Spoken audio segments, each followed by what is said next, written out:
The rain stopped just as dawn reached Boston, leaving the streets slick and reflective, like the city itself was holding its breath. From the upper floors of the Harborview Grand Hotel, the Charles River looked calm, indifferent to the chaos that would soon unfold. Inside room 1814, the curtains were half drawn, letting in a pale, uncertain light that fell across a white wedding dress hanging from the closet door. It was pressed perfectly. Untouched. Waiting. Emily Harper stood barefoot by the window, her phone vibrating softly in her hand. She didn't answer it. She had stopped answering calls an hour ago. Down in the lobby, florists wheeled in towers of white roses. Guests began arriving early, smiling, laughing, sipping coffee as if the day were guaranteed to unfold the way weddings always promised. No one noticed the stillness upstairs. No one noticed that something was already wrong. Emily was 26, known among her friends for her steady calm, her careful planning, her ability to manage stress with a smile. She had planned this wedding for 14 months down to the minute. Every detail had been rehearsed. Every contingency covered.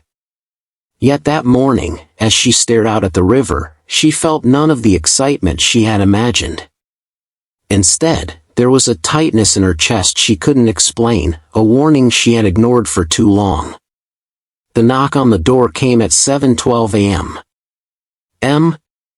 "It's me," called Lauren, her maid of honor.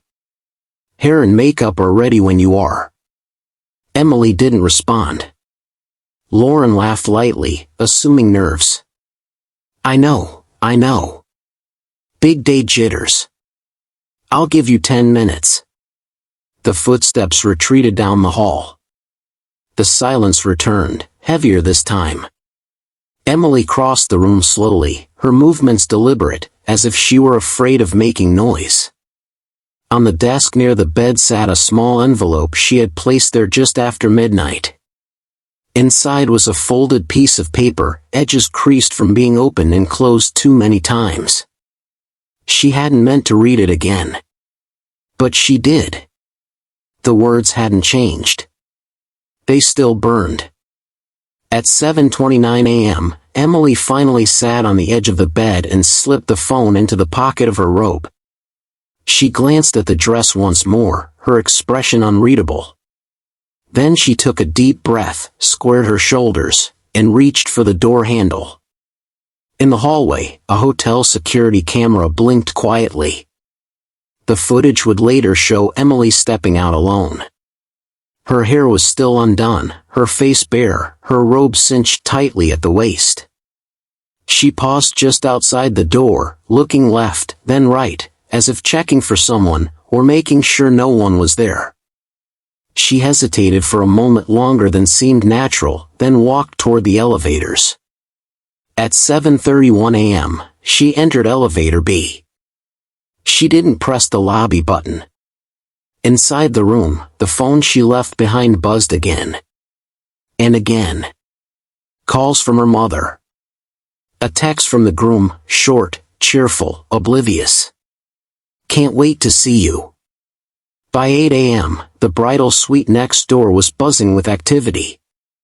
Laughter echoed down the hallway. Music played softly.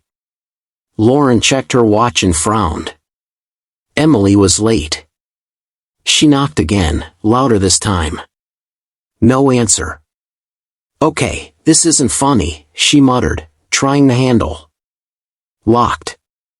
Lauren texted Emily. No reply. Downstairs, the wedding coordinator reassured guests that everything was on schedule. Up in room 1814, the dress swayed slightly as the air conditioning kicked on. At 8:17 a.m., hotel staff were called to unlock the door. When it opened, the room looked exactly as it should have, too exactly. The bed was neatly made. The shoes were aligned. Jewelry lay untouched on the vanity. Her passport, wallet, and wedding rings were still there. No signs of a struggle. No note left behind in plain sight. Emily Harper was gone. The first sirens arrived just before 9. As police secured the floor and detectives began asking questions, one detail kept resurfacing, whispered between staff members and repeated with growing unease: the security cameras. Because the hotel had cameras everywhere. And they had captured Emily's final moments inside the building. What no one knew yet, what would shatter reputations, destroy relationships, and divide public opinion across the city, was that the wedding wasn't the beginning of the story.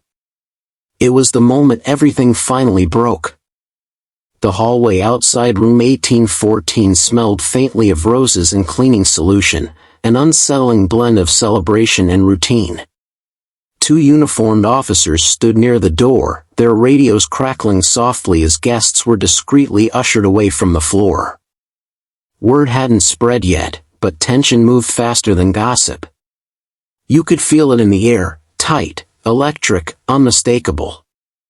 Inside the room, Detective Rachel Monroe surveyed the scene with practiced restraint. She was 39, sharp-eyed, and unimpressed by appearances. Weddings, she had learned long ago, were excellent disguises for secrets. The room told a story, but it wasn't saying what everyone expected. No forced entry, an officer reported. Door was locked from the inside. Deadbolt engaged. Monroe nodded slowly. Locked room disappearances were rare, and when they happened, they were never simple. She stepped closer to the vanity, studying the jewelry laid out with deliberate care: pearl earrings, a bracelet, a thin gold necklace still in its box. Too perfect. Too intentional. Phone, she asked. On the nightstand. Password protected. Monroe glanced at it. The screen lit up briefly with a missed call notification: Mom, 6. She exhaled through her nose. Whoever left this room hadn't been planning to come back soon. By 9:20 a.m., the groom was escorted up by hotel security. He looked pale, stunned, his suit jacket wrinkled like he had slept in it. When he saw the open door and the officers, his knees nearly buckled. "This isn't real," he whispered. "She wouldn't. Emily wouldn't do this." Detective Monroe watched him closely as he spoke, his hands trembling, his breathing uneven. Shock was genuine, but shock could also be rehearsed. "Mr. Carter," Monroe said calmly, "when was the last time you spoke to your fiancée?" He swallowed. "Last night. Around midnight. She said she was tired. Nervous. You know, wedding nerves. Any argument?" "No. God, no." Monroe didn't push. "Not yet." Down the hall, Lauren sat on a luggage bench, clutching her phone like a lifeline. Mascara streaked down her cheeks, ruining the careful makeup she had woken up before sunrise to perfect. She kept repeating the same sentence to anyone who would listen. "She was here. I saw her. She was fine." "What time?" Monroe asked, approaching her. "Last night. Around 11. We talked." She laughed. "She hugged me." Lauren shook her head. "She wouldn't disappear. Not like this." Monroe crouched slightly to meet her eyes. "Did Emily say anything unusual?" Lauren hesitated. Just a fraction of a second too long. "She asked me something," Lauren admitted. "She asked if it was ever too late to change your mind." Monroe straightened. "About the wedding?" Lauren nodded quickly. "But people say that. Brides get cold feet all the time." Monroe made a mental note. Cold feet didn't usually leave passports behind. By late morning, Boston police had locked down all hotel exits and began pulling security footage. Elevators. Stairwells. Parking garages. The groom insisted on watching the footage himself, pacing behind the technician as screens flickered with grainy images. At 7:31 a.m., Emily appeared. "There," someone said. The room went silent. Emily stepped into elevator B, her posture stiff, her gaze fixed straight ahead. She didn't look frightened, but she didn't look calm either. Her hands were clenched into fists at her sides. "She didn't go to the lobby," the technician said, scrubbing forward. "She went down to the service level." The service level. Monroe leaned closer to the screen. Why would a bride go there? The footage skipped, then resumed. Emily exited the elevator into a dim, concrete hallway used mostly by staff. She paused, checking her phone, then looked directly toward the camera. It was the last clear image of her. After that, there was nothing. No footage of her leaving the building. No footage of her entering a car. No footage of her returning upstairs. She had vanished inside a hotel filled with cameras and people. By noon, whispers began slipping through the lobby. Guests checked their phones. Some were crying. Others were angry. The wedding planner stood frozen near the front desk, staring into space like a person who had just watched their entire career implode. Outside, news vans arrived. Inside, Detective Monroe stared at the frozen image of Emily on the screen. Something about the way she stood, like she had already made peace with a terrible decision, set Monroe's instincts on fire. This wasn't a panic-driven escape. This was a choice. And someone else knew exactly why she made it. By mid-afternoon, the Harborview Grand no longer felt like a hotel. It felt like a sealed container of secrets. Police tape lined the service corridors. Officers stood guard by elevators meant only for staff. Guests who had arrived in celebration now whispered in clusters, glancing over their shoulders as if the walls themselves might be listening. Detective Rachel Monroe hadn't left the security office in hours. The room was windowless, lit by the cold glow of multiple monitors replaying the same moments again and again. Emily Harper stepping into elevator B, Emily exiting on the service level. Emily stopping, checking her phone, looking directly at the camera. Monroe slowed the footage to a crawl. "Zoom," she said. The technician adjusted the image. Emily's face filled the screen, expression controlled, eyes alert. Not panicked. Not confused. Calculating. "She knows she's being watched," Monroe murmured. "Everyone knows hotels have cameras," the technician replied. "Yes," Monroe said, "but not everyone looks straight into one like they're saying goodbye." They rewound again, this time focusing on the minute before Emily entered the elevator. That was when Monroe noticed something she had missed earlier. "Pause," she said. Emily stood in the hallway outside her room. For a brief moment, the reflection in the mirrored wall opposite her door revealed movement behind her. Someone else. The technician frowned. That reflection wasn't flagged. "Because it's subtle," Monroe said. "But it's there." They advanced frame by frame. A shadow. A shoulder. Someone standing just out of direct camera view.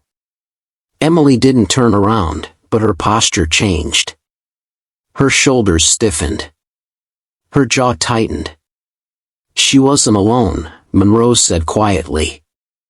By 3:40 p.m., Monroe had requested every camera feed from midnight onward, including areas the hotel management initially claimed were non-operational. Under pressure, the truth came out. 2 cameras in the service stairwell had been disabled for renovations weeks earlier, but no renovation logs existed. "That's convenient," Monroe muttered.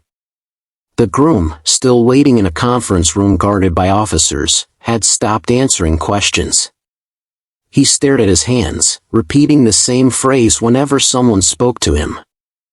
"I just want her back."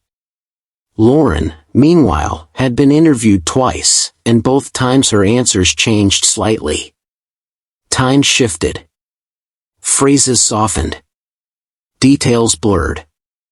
Monroe trusted patterns more than people. At 4:12 p.m., a junior officer rushed into the security room. "We found something," he said. "It's not on the main system." "What system is it on?" Monroe asked. "The hotel's internal backup. Maintenance cameras." Those cameras weren't meant for guests. They were placed low, angled toward doors, designed to monitor staff movement and deliveries. Grainy. Poor lighting. Often ignored. Until now. The footage showed the service-level corridor from a different angle. Emily appeared again at 7:33 a.m., walking toward the stairwell. She stopped halfway. Someone stepped into frame. The image was partially obscured, but the figure was unmistakably familiar, tall, dressed casually, moving with confidence that suggested they belonged there. Lauren. The room went silent. Monroe leaned closer to the screen. Enhance. The technician did his best. Lauren's face was blurred, but her posture was unmistakable.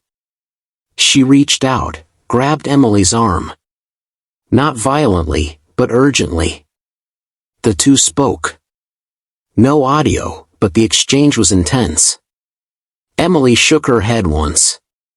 Lauren stepped closer, blocking her path. Then something unexpected happened. Emily smiled. It wasn't a happy smile. It was small. Sad. Almost relieved. She reached into her robe pocket and handed Lauren something. "What is that?" the technician asked. Monroe didn't answer. Emily turned toward the stairwell door. Lauren hesitated, then stepped aside. Emily disappeared down the stairs. Lauren stood frozen for several seconds, then turned and walked in the opposite direction. "She let her go," the technician whispered. "No," Monroe said. "She didn't stop her." There was a difference. By early evening, the footage had already been leaked. Someone inside the department had tipped off the press. Screenshots circulated online with captions that swung wildly between sympathy and accusation. The bridesmaid knew. The groom forced her.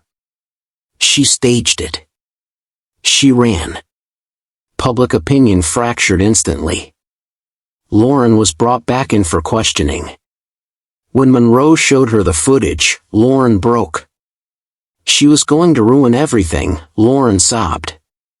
Not just the wedding. Everything. Why? Monroe asked gently. Lauren covered her face. Because she found out. Found out what? Lauren looked up, eyes red, voice shaking. That the wedding was a lie. And so was the man she was marrying. Monroe felt the weight of the case shift in her hands. This wasn't just a disappearance anymore. It was an escape, or a cover-up. And somewhere between the cameras that worked and the ones that didn't, Emily Harper had slipped into a truth no one else was ready to face. By nightfall, the Harborview Grand was surrounded by flashing lights and restless reporters. Headlines were already forming before facts had time to breathe. Bride vanishes on wedding day. CCTV shows final moments. Inside job? The city of Boston had chosen its obsession, and it was hungry. Inside a quiet interview room on the 12th floor, the groom sat alone at a polished table, a half-empty cup of cold coffee in front of him. His name was Michael Carter. 31. Financial consultant. Well-spoken. Well-dressed. Well-practiced at appearing composed. Detective Rachel Monroe studied him through the glass before entering. Men like Michael rarely unraveled quickly. They believed in control over narratives, over people, over outcomes. Monroe preferred to let them talk themselves into corners. She entered without a file in her hands. "Long day," she said calmly, taking a seat across from him. Michael nodded. "I just want to help however I can." "That's good," Monroe replied. "Because right now, nothing about today makes sense." Michael's jaw tightened slightly. A muscle ticked near his temple. "Let's start simple," Monroe continued. "Your relationship with Emily. How would you describe it?" "Strong," he said immediately. "Healthy. We didn't fight much. We communicated." Monroe raised an eyebrow. "You didn't fight much?" "Well, every couple has disagreements." "About what?" He hesitated. "Normal things. Work. Timing. The wedding." "The wedding," Monroe repeated. "Did she want to marry you?" Michael's eyes flashed with something sharp. "Of course she did." Monroe leaned back. "Because yesterday, Emily asked her maid of honor if it was too late to change her mind." Michael's breath caught. "She was nervous," he said quickly. "That doesn't mean—" "Did she find something out?" Monroe asked. Silence. Monroe let it stretch. She had learned that silence made people fill it with truths they hadn't planned to share. Finally, Michael spoke. Emily was emotional. She overthought things. "Like what?" "Like, whether we were ready." Monroe slid a folder onto the table. Inside were bank statements. "Do you recognize these accounts?" she asked. Michael glanced down. His face drained of color. "They're investment vehicles," he said carefully. "Joint planning tools."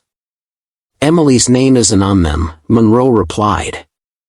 "But her credit was used to secure them." Michael's lips parted, then closed. "You didn't tell her," Monroe said. "I was going to." "When?" "After the wedding." Monroe nodded slowly. "So she finds out the night before she marries you that she's unknowingly tied to $500,000 in debt." "It wasn't debt," Michael snapped. "It was leverage." Monroe's expression didn't change. "That depends on who's carrying it." Outside the room, officers compared notes. Michael's story wasn't lining up. His phone records showed dozens of missed calls from Emily that morning, calls he never returned. He claimed he was in meetings. But security footage placed him pacing the hotel lobby during that time. Watching. Waiting. Monroe closed the folder. "Emily didn't leave because she was afraid of commitment," she said. "She left because she felt trapped." Michael laughed bitterly. "She wouldn't survive on her own. She needed me." Monroe leaned forward. "That's an interesting choice of words." The laughter faded. Meanwhile, Lauren sat in a separate room, replaying the footage again and again on her phone. The moment Emily smiled at her before walking away haunted her. It wasn't fear. It was gratitude. Emily had known Lauren would keep her secret, at least long enough. At 10:47 p.m., Monroe received a call that shifted the ground again. They had found Emily's burner phone.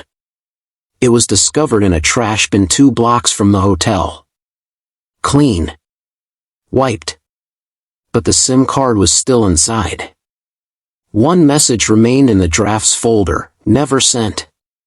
"If you're reading this, it means I chose myself."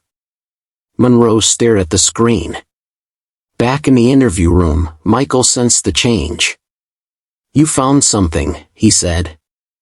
Monroe stood. "We found enough." "Am I under arrest?" "Not yet." He smirked. Then you have nothing. Monroe paused at the door. You underestimated her, she said. That's usually where men like you make their biggest mistake. As she walked out, Michael slammed his fist on the table. Outside, Boston buzzed with speculation. Some called Emily a coward. Others called her brave. The truth sat somewhere darker. Because Emily hadn't just run from a wedding. She had run from a man who never planned to let her go. Lauren Whitfield had always been the steady one. At 27, she was the friend everyone leaned on, the problem solver, the listener, the woman who kept secrets without flinching. She had stood beside Emily for years, through breakups, career changes, sleepless nights filled with laughter and doubt. If anyone knew Emily's heart, it was Lauren. And that was exactly why her silence now felt deafening. Detective Rachel Monroe entered the interview room just after midnight. Lauren sat with her arms folded tightly across her chest, as if holding herself together by force. Her phone lay face down on the table, untouched for over an hour. You've been very careful with your words today, Monroe said, taking a seat. Careful enough that it's starting to sound like fear. Lauren swallowed hard. I didn't do anything wrong. I didn't say you did, Monroe replied calmly. But you know more than you're saying. Lauren stared at the wall. If I talk, I ruin lives. Monroe nodded slowly. Or you tell the truth. The silence stretched. Lauren's breathing became shallow. She came to me last night, Lauren finally said. After midnight. She was shaking. What did she say?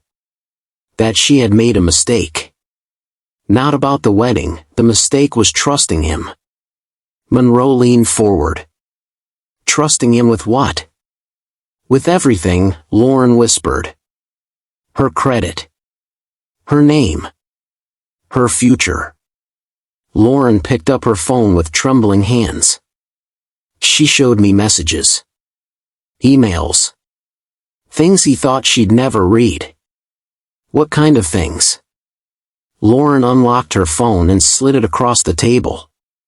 The screen displayed screenshots, financial spreadsheets, aggressive texts, veiled threats disguised as concern. You wouldn't survive without me. This wedding secures us both. Don't make this difficult. Monroe felt a chill crawl up her spine. These aren't love letters, she said quietly. No, Lauren replied. They're control. Lauren wiped her eyes. Emily wanted to call off the wedding that night. She was terrified of what he'd do if she did. So you helped her disappear, Monroe said. Lauren flinched. I helped her leave. There's a difference, Monroe acknowledged. Why not tell us earlier? Lauren laughed weakly. Because the world doesn't forgive women who walk away from weddings. Especially not on camera. Monroe couldn't argue with that. Lauren continued, voice steadier now. Emily had a plan. She didn't tell me everything, just enough. She said if anyone asked, I had to look surprised. Hurt. Guilty. And the burner phone? Monroe asked. She bought it weeks ago, Lauren said. After she started suspecting him. Where was she going? Lauren shook her head. I don't know. She said the safest place was one no one would expect. Monroe studied her. Did you love her? Lauren didn't hesitate. Yes. The kind of love that makes people complicit. By 2 a.m., Lauren was released, under watch. Outside, reporters shouted questions. She said nothing. Across town, Michael Carter sat alone in his apartment, watching the footage on loop. Emily's smile. Lauren stepping aside. The draft message. For the first time, the narrative wasn't his. Online, the story shifted. Sympathy crept in. Hashtags bloomed overnight. She escaped. Believe her. Run, Emily, run. But not everyone was convinced. Anonymous posts began surfacing, accounts claiming Emily had manipulated everyone, that Lauren was lying, that the disappearance was staged to ruin a man's life. At 3:37 a.m., Detective Monroe received a secure message. A financial crimes analyst had flagged a series of shell accounts linked to Michael, accounts that would have legally bound Emily after the marriage. Once married, her assets would have been inaccessible to her. She wasn't just marrying him. She was signing herself away. Monroe stared out the window at the sleeping city. Somewhere beyond the reach of cameras and headlines, Emily was breathing freely, or hiding in fear. And Lauren? Lauren lay awake in her apartment, staring at the ceiling, replaying Emily's final words to her over and over again. "Promise me," Emily had said, gripping her hand in that dim hallway. "No matter what they say about me, don't correct them." Lauren had promised. Now, the weight of that promise pressed down harder than any accusation.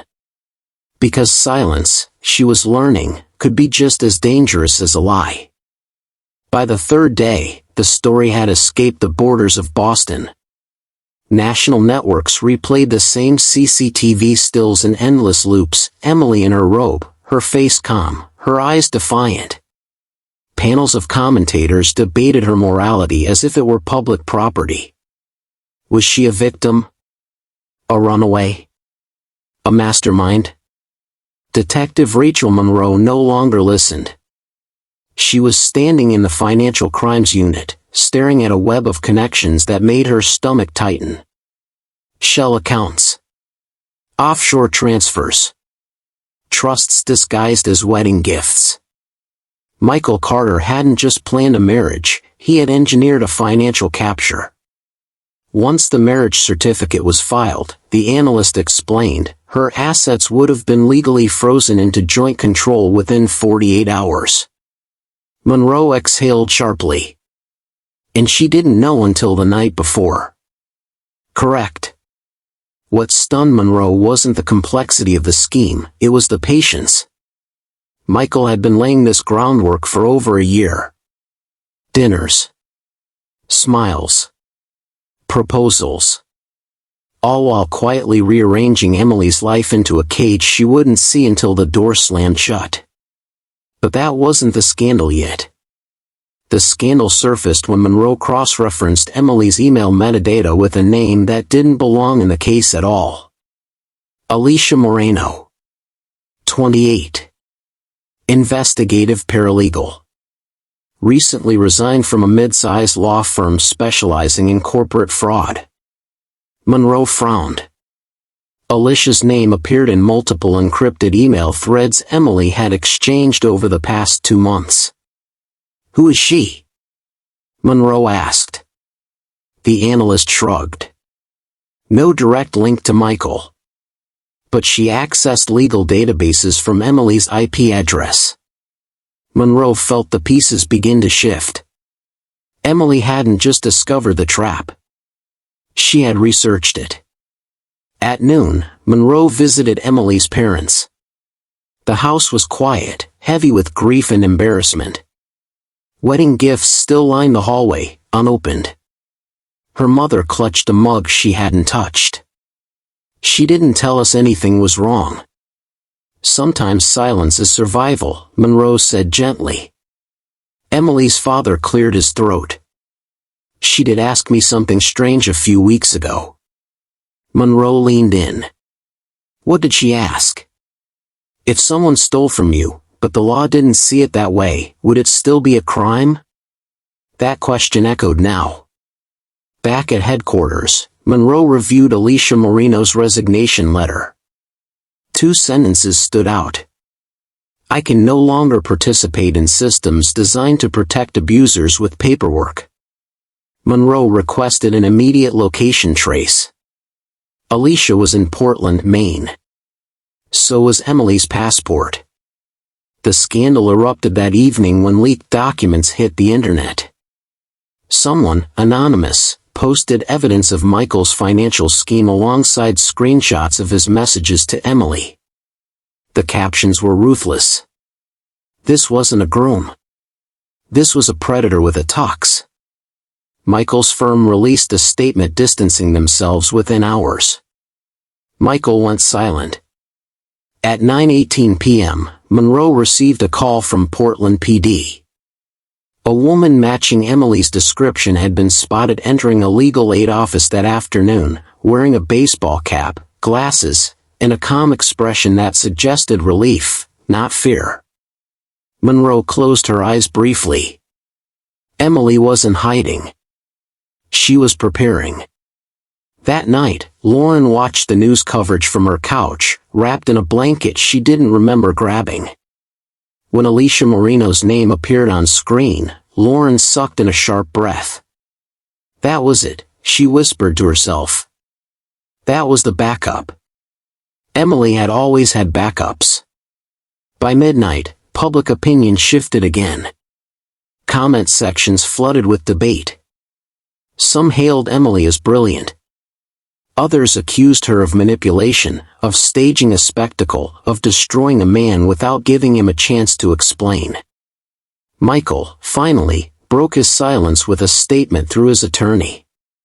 This narrative is false and defamatory. Emily Harper acted independently and irrationally. I loved her and would never harm her. Monroe read it once. Then again. He had chosen his words carefully. Harm was not the same as control. The following morning, Monroe boarded a car headed north. She didn't know what she would find in Portland, but she knew this much. Emily Harper hadn't vanished into nothing. She had stepped into something far more dangerous. The truth. And once a woman chooses truth over silence, there is no clean way back. Portland greeted Detective Rachel Monroe with fog rolling in from the harbor, thick and gray, the kind that swallowed landmarks and distorted distances. It felt appropriate. Truth, Monroe had learned, often revealed itself only after walking blindly through uncertainty. The legal aid office sat between a bakery and a boarded-up bookstore. Unassuming. Easy to miss. Monroe parked across the street and watched people come and go. At 9:42 a.m., she saw her. Emily Harper stepped outside, no disguise this time. Her hair was pulled back simply. Her posture was straight. She looked lighter, as if the weight she had carried for years had finally been set down. Monroe waited until Emily crossed the street. Emily Harper, she said calmly. Emily stopped.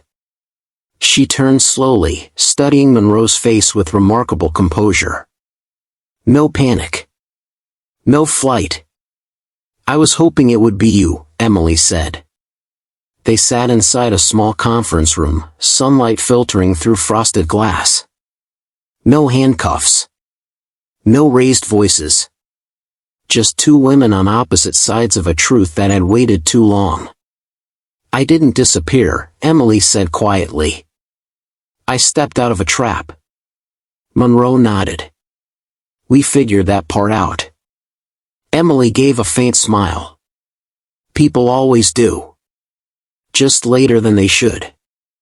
Emily explained everything, not emotionally, but precisely. How she had noticed discrepancies in her credit report months earlier. How Michael brushed off her concerns with affection and deflection. How she found the accounts. The contracts. The future she hadn't agreed to. I wasn't supposed to see it until after the wedding, she said.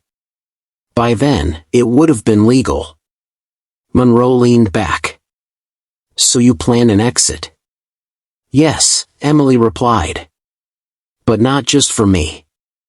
That was the moment Monroe realized the case was bigger than a single bride. Emily slid a folder across the table. Inside were documents, names, dates, signatures. Women. Not just one. Former partners.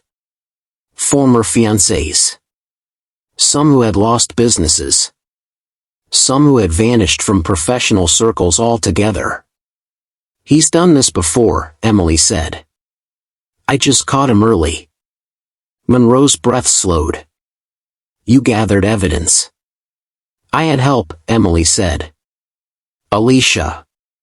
She didn't just help me run, she helped me prepare." "And Lauren?" Monroe asked. Emily's eyes softened. "She helped me leave. That's all." Monroe closed the folder slowly. "You know disappearing like this caused chaos." Emily nodded. "I know. But if I'd called off the wedding, he would have buried me legally.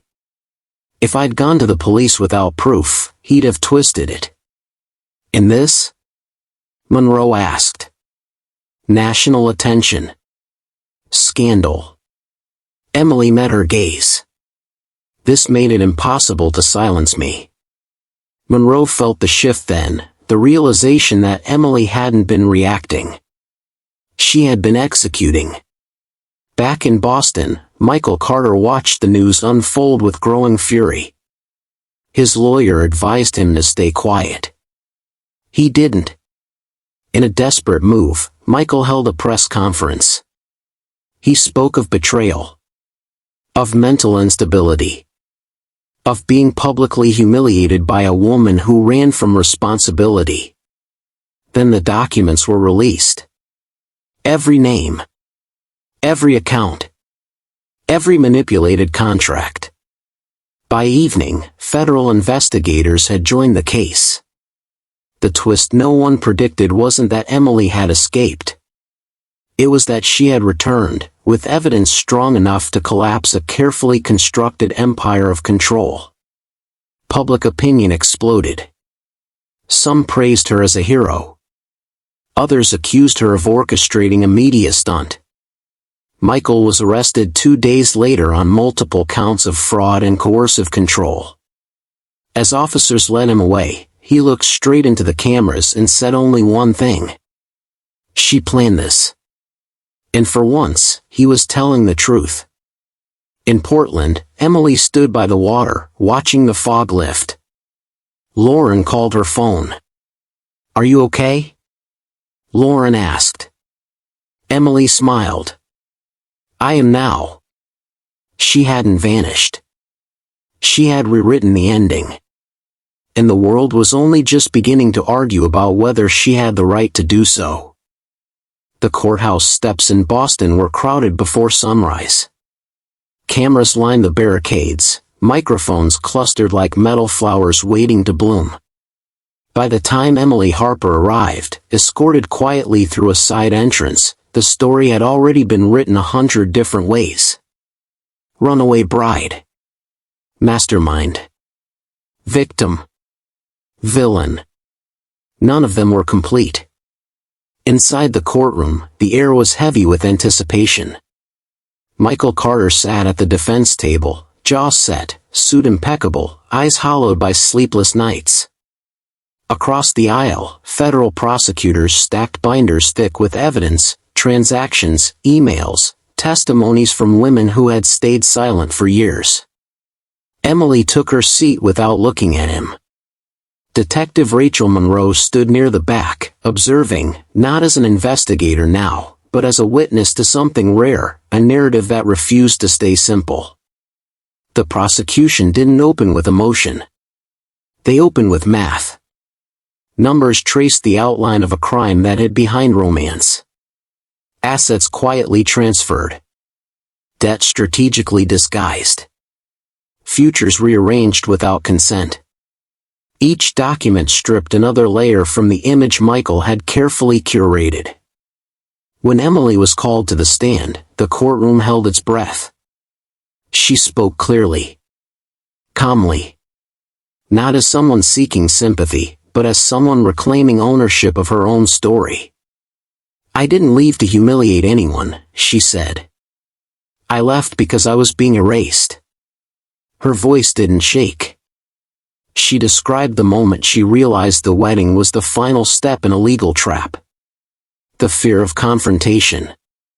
The certainty that silence would cost her everything. "I chose visibility," Emily said. "Because invisibility was the danger." The defense tried to dismantle her credibility. They questioned her methods. Her timing. Her morality. "Why disappear on your wedding day?" the attorney pressed. Emily met his gaze. "Because it was the one day I was expected to obey." A murmur rippled through the courtroom. Lauren testified next. She admitted her silence. Her complicity. Her fear. "I didn't lie," Lauren said. "I just didn't protect the man who didn't deserve it." Outside the courthouse, public opinion remained split. Some still argued Emily should have walked away quietly. That she should have handled it privately. That spectacle undermined justice. Others understood the truth beneath the outrage. Women weren't believed quietly. Michael never testified. The verdict came weeks later. Guilty. Not because of a missing bride, but because of a pattern exposed by one woman's refusal to play the role assigned to her. When it was over, Emily returned to the Harborview Grand one last time. The hotel had renovated the service level. Fresh paint. New cameras. Clean lines meant to erase memory. She stood in the hallway where she had smiled at Lauren and stepped into uncertainty. That day hadn't been about escape. It had been about choosing herself in a world that had already decided her future. Emily didn't change her name. She didn't sell her story. She didn't disappear again. Months later, she walked along the Charles River, no cameras, no headlines, just the quiet rhythm of water moving forward. The wedding dress was gone. So was the fear. What really happened that day wasn't unbelievable because a bride vanished. It was unbelievable because she refused to. Emily Harper's story didn't end with a wedding. It ended with a choice that defied expectation, defied control, and defied the narrative that the world had tried to impose on her. In the eyes of the public, she had vanished. In truth, she had emerged. She emerged not as a victim, not as a runaway, but as a woman reclaiming her life from a carefully constructed cage. The man who had tried to dictate her future was held accountable. The lies that had threatened to erase her identity were exposed. And in the quiet aftermath, Emily found something no courtroom or headline could give her: freedom. The Harborview Grand Hotel remained, its corridors filled with echoes of the past. But Emily no longer needed to walk them. She had rewritten her story. She had chosen herself over expectation, courage over fear, and truth over appearances. Sometimes, the most extraordinary moments are not those captured on camera, they are the ones that unfold in the spaces between expectation and courage. Emily Harper didn't just vanish that day, she became a testament to the power of agency, resilience, and self-determination. And as she walked along the Charles River, the city bustling around her, she understood something profound: the greatest vows we can ever make are the ones we take to ourselves.